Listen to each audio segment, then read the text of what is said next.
Informasi lainnya, Saudara Panglima TNI Jenderal Agus Subianto kembali menegaskan, TNI aktif boleh menjabat di 15 kementerian atau lembaga berdasarkan undang-undang. Namun di luar itu, TNI yang bersangkutan harus mundur. Pernyataan ini disampaikan Panglima TNI Jenderal Agus Subianto usai melakukan rapat bersama Komisi 1 DPR dan 3 pimpinan matra TNI, yakni KSAD, KSAU, KSAL, membahas revisi Undang-Undang TNI. Revisi Undang-Undang TNI tak hanya mengatur soal status militer aktif anggota TNI yang hanya boleh menjabat di 15 lembaga, tetapi juga soal usia pensiun anggota TNI. Dalam rapat bersama Komisi 1 DPR, Panglima meminta agar revisi Undang-Undang TNI masuk dalam Prolegnas Prioritas 2025. Nanti kan apabila TNI aktif menduduki di kementerian lembaga akan pensiun dini, akan mengundurkan diri dari kedinasannya itu. Ya, sehingga dia tetap kementerian lembaga juga punya undang-undang tersebut, punya undang-undang yang dia menyatakan bahwa di situ ada posisi jabatan itu yang diduduki oleh TNI aktif juga, ada seperti di Kejaksaan Agung, di MA, kemudian BNPB.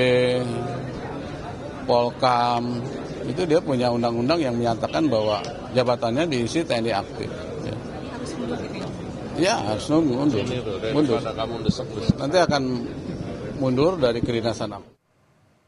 Ketua Komisi 1 DPR RI Utut Adianto merinci 11 klaster Undang-Undang TNI itu, diantaranya kedudukan, peran, fungsi, dan tugas, postur, serta organisasi, pembiayaan hubungan kelembagaan hingga pengerahan dan penggunaan kekuatan TNI.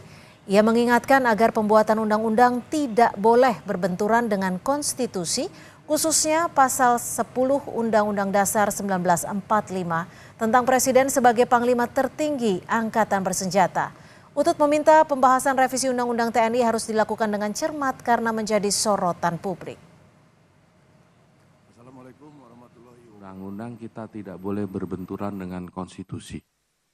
Pasal 10 Undang-Undang Dasar Negara tahun 45 menyebut presiden memegang kekuasaan yang tertinggi atas angkatan darat, laut, dan udara. Memegang 5 hal ini. Ibu Bapak, mudah-mudahan dari undang-undang yang mudah-mudahan bisa kita kerjakan dengan baik dan bisa berlangsung atau lasting dan akan menjawab tantangan generasi, kita bisa melakukan dengan seksama. Sementara terkait status militer aktif Seskap Letkol Teddy, Kepala Staf Angkatan Darat Jenderal TNI Maruli Simanjuntak mengatakan Sekretaris Kabinet Letnan Kolonel Teddy Indrawijaya tidak perlu mundur dari TNI. Kasat bilang secara struktural saat ini Seskap ada di bawah Sesmilpres sehingga posisi ini masih dapat dijabat oleh seorang militer aktif. Kasat menyebut sudah sejak lama Sesmilpres dipimpin oleh seorang Mayor Jenderal TNI dengan didampingi sekretaris dari pihak kepolisian. Kepada yang terhormat Presiden Republik Indonesia, dimohon. Maruli berarti penegasan Pak Letkol tadi tidak boleh tidak harus mundur ya, Pak. Kalau berdasarkan dari juru bicara kepresidenan kemarin itu kan ada penyampaiannya bahwa ada Perpres bahwa Seskap di bawah Sesmilpres.